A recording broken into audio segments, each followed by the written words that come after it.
Hi friends, അസ്സാം വലൈക്കും. എന്താണ് വിശേഷം? എല്ലാവർക്കും സുഖമല്ലേ? ഇന്ന് ഞാൻ വന്നിട്ടുള്ളത് ബോൾഡായിട്ടുള്ള ആളുകളുടെ കുറച്ച് ലക്ഷണങ്ങൾ പറയുന്നതിന് വേണ്ടിയിട്ടാണ് കേട്ടോ. ഇവർ ജന്മനാ ബോൾഡായിട്ട് ജനിക്കുന്നതൊന്നുമല്ല, ഇവരുടെ സാഹചര്യങ്ങൾ കൊണ്ട് ഒരുപക്ഷെ ഇവർ ബോൾഡായി മാറിയതായിരിക്കാം. ചില ആളുകൾക്ക് ചെറുപ്പത്തിലെ അവരുടെ റെസ്പോൺസിബിലിറ്റീസൊക്കെ ഏറ്റെടുക്കേണ്ടി വന്നത് കാരണം അവർക്ക് ബോൾഡായിട്ട് മാറാം. അതല്ലെങ്കിൽ അവർക്ക് സംഭവിച്ച എന്തെങ്കിലും ട്രോമ അല്ലെങ്കിൽ എന്തെങ്കിലും ഒരു എക്സ്പീരിയൻസ്, ഇത് കാരണം അവർ ബോൾഡായിട്ട് മാറിയതാവാം.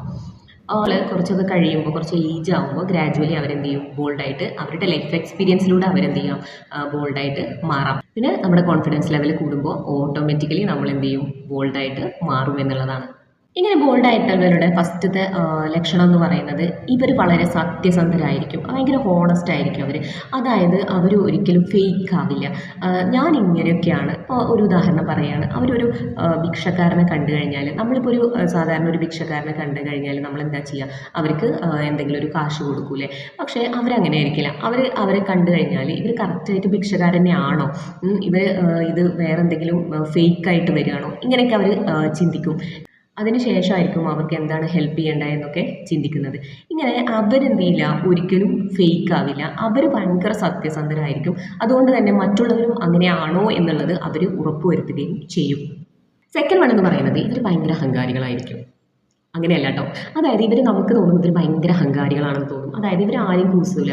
അവർക്ക് എന്ത് ചെയ്യണമെന്നെങ്കിലും അവരുടെ ഒരു ഇതിലായിരിക്കും അവർ ചെയ്യുക. ആരെന്ത് പറഞ്ഞാലും അതൊന്നും അവർ കേൾക്കില്ല. അവർക്ക് ശരിയെന്ന് തോന്നിക്കഴിഞ്ഞാൽ അവരത് ചെയ്യുമെന്നുള്ളതാണ്.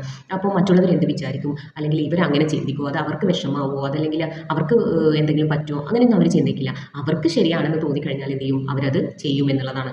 ആരോടും എന്തും അവർ തുറന്ന് പറയുകയും ചെയ്യും. ഒരു തെറ്റ് കണ്ടാൽ നിങ്ങൾ ചെയ്തത് തെറ്റാണ് എന്നുള്ളത് അവർ അവരുടെ മുഖത്ത് നോക്കി തന്നെ പറയും. അതുകൊണ്ട് തന്നെ നമുക്ക് അവരെ ഭയങ്കര അഹങ്കാരികളായിട്ട് തോന്നും.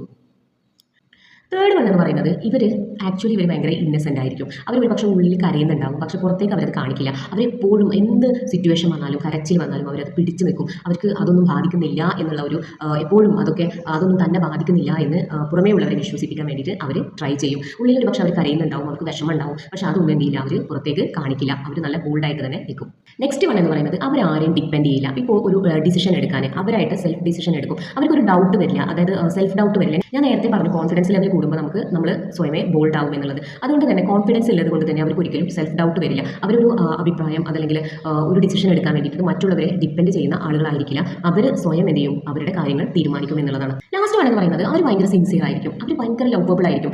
ഉള്ളിൽ അവർക്ക് എല്ലാവരോടും നല്ല സ്നേഹം ഉണ്ടാവും, പക്ഷെ ഒരിക്കലും അവരെന്തില്ല, അത് പുറമേക്ക് പ്രകടിപ്പിക്കില്ല എന്നുള്ളതാണ്. പക്ഷേ അവർ 100% സിൻസിയർ ആയിരിക്കും. മറ്റുള്ളവരും അങ്ങനെ സിൻസിയർ ആവണമെന്ന് അവർ ആഗ്രഹിക്കുകയും ചെയ്യും. ഇനി നിങ്ങളൊന്ന് ആലോചിച്ച് നോക്കൂ, നിങ്ങൾ ബോൾഡ് ആണോ അല്ലയോ എന്നുള്ളത്. പുതിയൊരു വീഡിയോയുമായി വീണ്ടും കാണാം. അതുവരേക്കും ബൈ.